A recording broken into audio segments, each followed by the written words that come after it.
Friends, welcome to crack pieces. आज हम लोग भारतीय संविधान का सबसे महत्वपूर्ण एमसीक्यू को करेंगे और यही सब प्रश्न जो होते हैं जो बार बार परीक्षाओं में पूछे जाते हैं, चाहे वो स्टेट पीसीएस हो या फिर एसएससी का एग्ज़ाम हो या फिर रेलवे का हो या बैंकिंग का हो, कोई सा भी परीक्षा हो जिसमें इंडियन पॉलिटी से प्रश्न पूछे जाते हैं और यही सब प्रश्नों को बार बार नए अंदाज में पूछे जाते हैं। तो वैसे ही प्रश्नों को हम लोग करेंगे और ये 500 प्रश्नों का सीरीज है। आज ये दूसरा टेस्ट है। तो चलिए स्टार्ट करते हैं। कल हम लोगों ने 50 प्रश्नों को किया था, 50 प्रश्न कल किए थे। आज हम लोग 51 से शुरू करेंगे। ये 51 से आज शुरू करेंगे हम लोग और ये 500 प्रश्नों का सीरीज है जिसको हम लोग जल्दी ख़त्म करेंगे। तो चलिए जल्दी से शुरू करते हैं। पहला प्रश्न है, भारतीय संविधान को कितने भागों में विभाजित किया गया है? तो भारतीय संविधान को कितने भागों में विभाजित किया गया है? फ्रेंड्स, वर्तमान में जो भारतीय संविधान में है प्रश्नों ये भागों की संख्या है वो है 25। लेकिन मूल संविधान में 22 भाग थे। ठीक है, तो इसका भारतीय संविधान को कितने भागों में विभाजित किया गया? वर्तमान में इसका 25 है और मूल संविधान अगर पूछेगा तो मूल संविधान में 22 है। अनुसूची 8 थे मूल संविधान में और वर्तमान में 12 अनुसूची है। ठीक है, अगला प्रश्न है, संविधान के किस भाग में संविधान संशोधन की प्रक्रिया का उल्लेख है? तो संविधान के किस भाग में संविधान संशोधन की प्रक्रिया का उल्लेख है? तो फ्रेंड्स, भाग 20 में है संविधान संशोधन प्रक्रिया का उल्लेख और अनुच्छेद अगर है पूछेगा तो अनुच्छेद हो जाएगा 368 में है। ठीक है, अगला प्रश्न है, संविधान के किस भाग में पंचायती राज व्यवस्था संबंधी प्रावधान दिए गए हैं? तो संविधान के किस भाग में पंचायती राज व्यवस्था संबंधी प्रावधान दिए गए हैं? तो इसका सही उत्तर हो जाएगा भाग 9। भाग 9 में है पंचायती राज संबंधी व्यवस्था। अगला प्रश्न है, भारतीय संविधान के किस भाग में नगर पालिकाओं से संबंधित प्रावधान है? तो फ्रेंड्स, पंचायती राज से संबंधित प्रावधान जो जिस भाग में है वो है भाग 9 और नगर पालिका से संबंधित प्रावधान है वो भाग 9 के ए में है। तो इसका सही उत्तर डी हो जाएगा।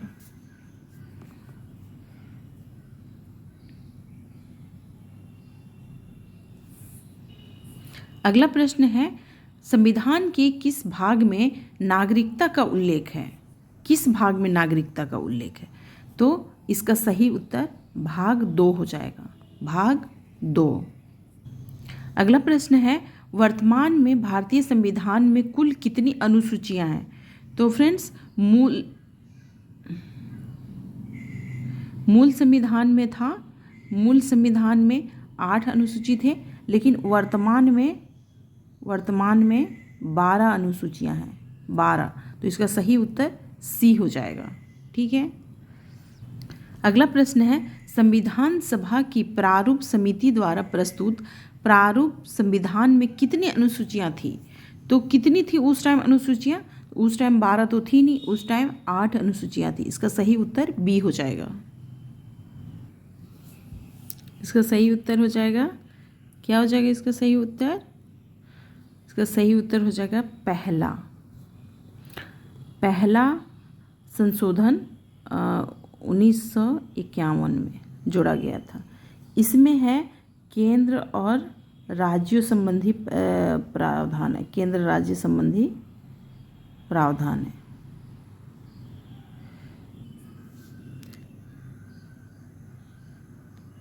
अगला प्रश्न है, 52वें संविधान संशोधन अधिनियम द्वारा 1885 ईस्वी में कौन सी अनुसूची को भारतीय संविधान में शामिल किया गया था? तो कौन सी अनुसूची को भारतीय संविधान में शामिल किया गया था?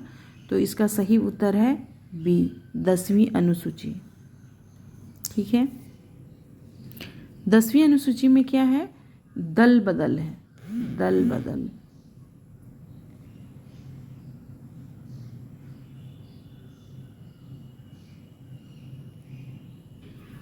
अगला प्रश्न है 73वें संविधान संशोधन अधिनियम द्वारा भारतीय संविधान में कौन सी अनुसूची जोड़ी गई है? तो 73वें संविधान संशोधन द्वारा भारतीय संविधान में कौन सी अनुसूची जोड़ी गई? तो वो है 11वीं अनुसूची, जिसमें पंचायती राज का प्रावधान है। ठीक है, पंचायती राज। और ये 73वें संविधान संशोधन अधिनियम के तहत जोड़ा गया। अगला प्रश्न है 74वें संविधान संशोधन अधिनियम द्वारा भारतीय संविधान में कौन सी अनुसूची जोड़ी गई?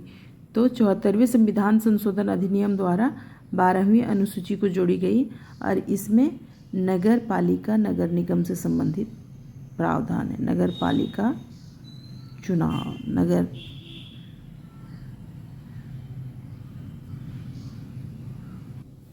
इसका सही उत्तर हो जाएगा, क्या है इसका? संविधान की द्वितीय अनुसूची का संबंध किससे है? तो किससे है इसका संबंध? इसका सही उत्तर हो जाएगा महत्वपूर्ण पदाधिकारियों के वेतन और भत्ते।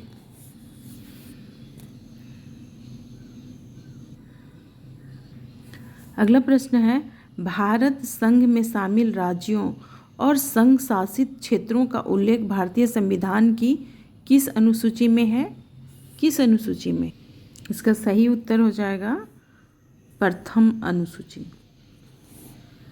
इसी में है संघ एवं राज्यों के संघ, संघ एवं संघ शासित क्षेत्र।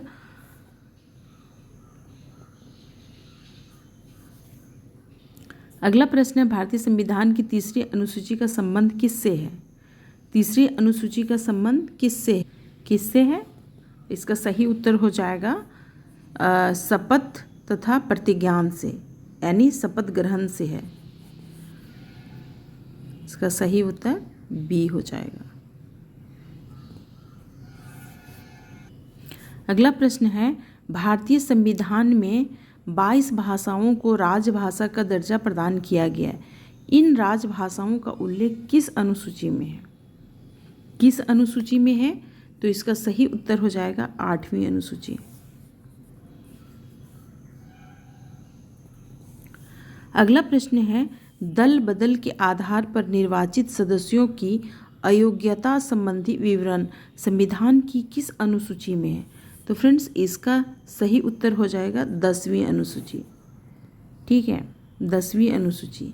ये 52वां संविधान संशोधन के द्वारा किया गया था। ठीक है। अगला प्रश्न है डॉक्टर भीमराव अंबेडकर ने भारतीय संविधान के किस भाग को सर्वाधिक अलौकिक भाग कहा है? यानी भीमराव अंबेडकर ने किस भाग को सर्वाधिक अलौकिक भाग कहा है? तो ये है मूल संविधान का भाग, जो भाग 3 है। इसी में है आर्टिकल 32 संवैधानिक उपचारों को। तो ये भीमराव अंबेडकर ने इन्हें संविधान का आत्मा कहा है। लेकिन अगर ओवरऑल पूछा जाएगा बिना किसी नाम लिए कि संविधान का आत्मा किसे कहा गया है, तो संविधान का आत्मा प्रस्तावना को कहा गया है।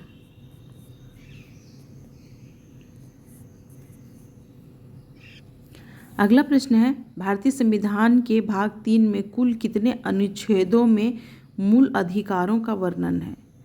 तो कुल कितने अनुच्छेद हैं जिनमें मूल अधिकारों का वर्णन है?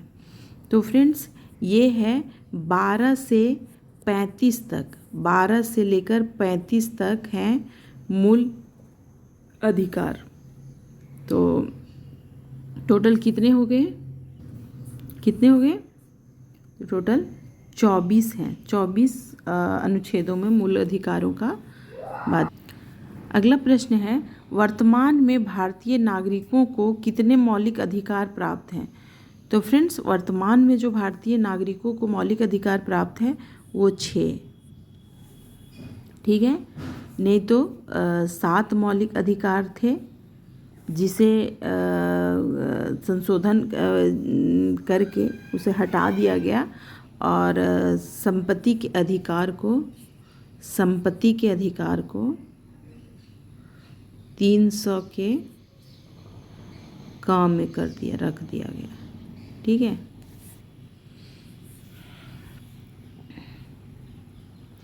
अगला प्रश्न है, भारतीय संविधान में न्यायालय में कौन परिवर्तनीय है? न्यायालय में कौन परिवर्तनीय है? तो फ्रेंड्स, इसका सही उत्तर हो जाएगा मूल अधिकार। निधि निदेशक तत्व नहीं है, प्रस्तावना नहीं है, मूल कर्तव्य नहीं है, मूल अधिकार परिवर्तनीय है। अगला प्रश्न है, मौलिक अधिकारों का निलंबन कौन कर सकता है?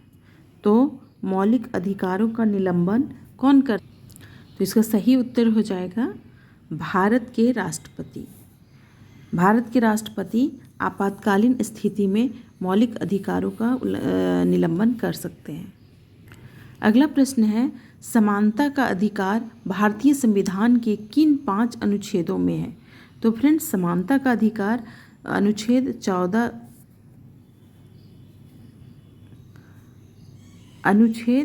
14 से 18 तक है। ठीक है फ्रेंड्स, भारतीय संविधान के निम्नलिखित अनुच्छेदों में से विधायन सत्ता पर पूर्ण प्रतिबंध या पूर्ण नियंत्रण कौन लगाता है? तो इसका सही उत्तर हो जाएगा अनुच्छेद 14। इसी में है विधि के समता और विधि के समान संरक्षण। तो विधायन सत्ता पर पूर्ण नियंत्रण यही लगाता है। अगला प्रश्न है, भारतीय संविधान की छुआछूत उन्मूलन से संबंधित अनुच्छेद कौन सा है?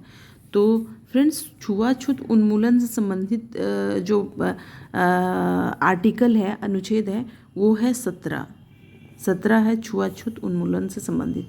18 है उपाधियों का अंत। ठीक है, उपाधियों का अंत।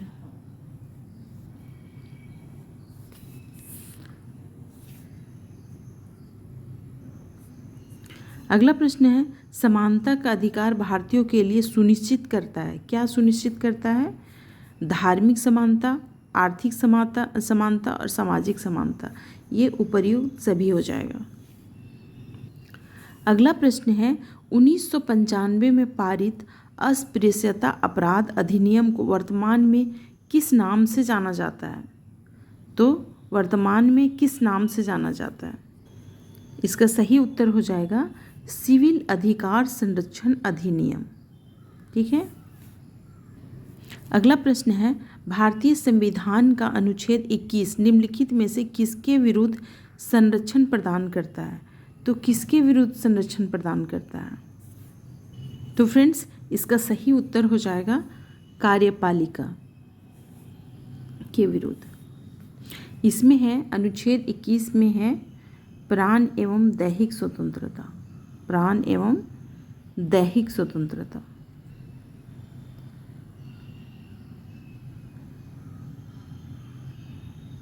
ठीक है। अगला प्रश्न है, निम्नलिखित में से कौन मौलिक अधिकार नहीं है? तो कौन मौलिक अधिकार नहीं है? बोलने का अधिकार, व्यवसाय करने का अधिकार है, धर्म का अधिकार ये भी है, हड़ताल करने का अधिकार नहीं है। फ्रेंड्स, ये सब जो बोलने का अधिकार, व्यवसाय करने का अधिकार है, जीविकोपार्जन का अधिकार है, ये सब है। हड़ताल करने का अधिकार नहीं है। अगला प्रश्न है, संविधान के किन अनुच्छेदों में शोषण के विरुद्ध अधिकार है? किन अनुच्छेदों में है शोषण के विरुद्ध अधिकार? तो इसका सही उत्तर हो जाएगा ये सी, 23 और 24 में है। अगला प्रश्न है, कारखानों अथवा खानों में कोई व्यक्ति नियुक्त नहीं किया जा सकता जब तक कि उसकी आयु कम से कम 14 वर्ष ना हो। तो इसका सही उत्तर हो जाएगा बी। अगला प्रश्न है, धार्मिक स्वतंत्रता का अधिकार संविधान के किन अनुच्छेदों में है? तो फ्रेंड्स, इसका सही उत्तर हो जाएगा 25 से 28 डी। अगला प्रश्न है, संविधान के किस अनुच्छेद द्वारा सिखों द्वारा कृपान धारण करने की स्वतंत्रता प्राप्त है? किस अनुच्छेद? इसका सही उत्तर हो जाएगा अनुच्छेद 25। ठीक है। अगला प्रश्न है, भारतीय संविधान के किस अनुच्छेद में संवैधानिक उपचारों का अधिकार दिया गया है? तो भारतीय संविधान के कौन से अनुच्छेद में संवैधानिक उपचारों का अधिकार दिया गया है? तो वो है अनुच्छेद 32। भीमराव अंबेडकर ने इसी को कहा है कि संविधान का आत्मा। अगला प्रश्न है, निम्नलिखित मौलिक अधिकारों में से किसे डॉक्टर बी.आर. अम्बेडकर ने संविधान का हृदय या आत्मा की संज्ञा दी है? तो किसे दी है? तो संवैधानिक उपचारों के अधिकार, ये आर्टिकल 32। ठीक है, इसमें 5 रीट हैं, 5 रीट हैं, अलग अलग रीट हैं। अगला प्रश्न है, व्यक्तिगत स्वतंत्रता के लिए निम्नलिखित में से कौन सी रीट याचिका दायर की जा सकती है? तो कौन सी रीट याचिका दायर की जा सकती है? तो ये है हैबियस कॉर्पस। ठीक है, इसका सही उत्तर हो जाएगा हैबियस कॉर्पस। अगला प्रश्न है, कौन व्यक्तिगत स्वतंत्रता से संबंधित है? तो फ्रेंड्स, इसका जो सही उत्तर होगा व्यक्तिगत स्वतंत्रता से संबंधित बंदी प्रत्यक्षीकरण। बंदी प्रत्यक्षीकरण कि बंदी को सशरीर प्रत्यक्ष उपस्थित होने के लिए, जैसे मजिस्ट्रेट के पास 24 घंटे के अंदर जो उपस्थित होने के लिए कहा जाता है, तो उसमें है बंदी प्रत्यक्षीकरण।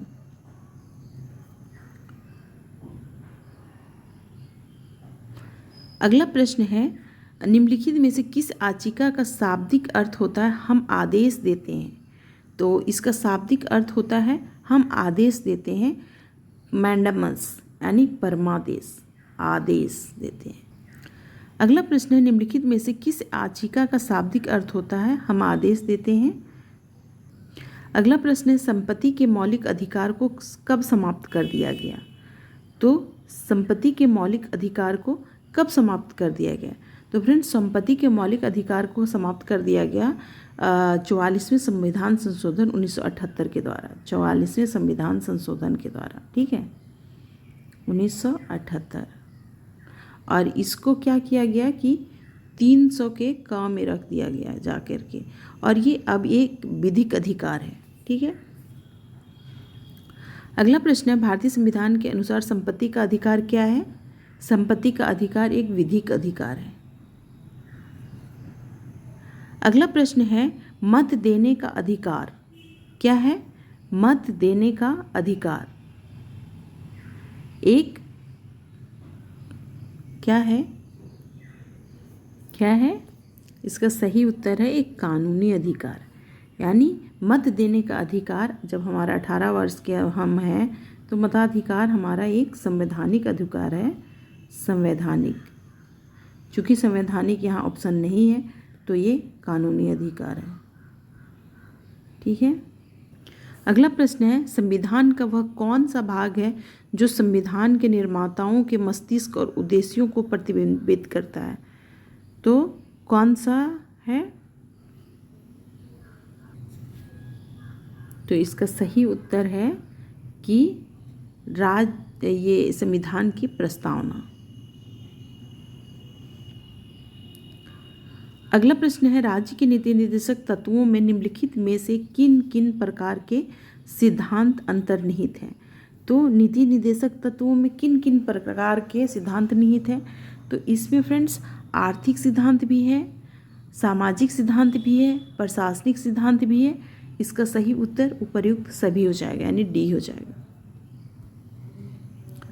अगला प्रश्न है, भारत के किस राज्य में समान नागरिक संहिता लागू है? किस राज्य में? तो एकमात्र राज्य जो है जहाँ समान नागरिक संहिता लागू है वो है गोवा। गोवा। अगला प्रश्न है, राज्य के नीति निर्देशक सिद्धांतों के अनुसार किस आयु तक के बच्चों को निःशुल्क एवं अनिवार्य शिक्षा देने की आशा की जाती है? तो 14 वर्ष तक के बच्चों को। अगला प्रश्न है, समान न्याय और निःशुल्क विधिक सहायता का प्रावधान किस अनुच्छेद में है? तो समान न्याय और निःशुल्क विधिक सहायता किसमें है? इसका सही उत्तर हो जाएगा अनुच्छेद 39 के ए।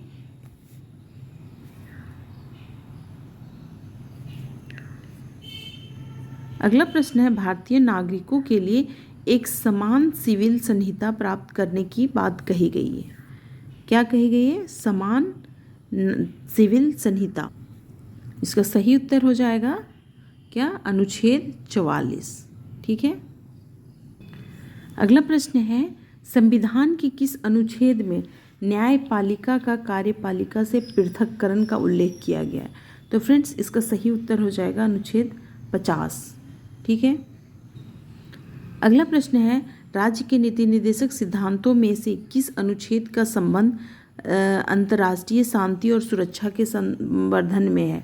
तो ये है अंतर्राष्ट्रीय शांति और सुरक्षा, आर्टिकल 51। ठीक है। अगला प्रश्न है, शराबबंदी संविधान की किस धारा में निर्देशित है? किस धारा में है? इसका सही उत्तर हो जाएगा 47।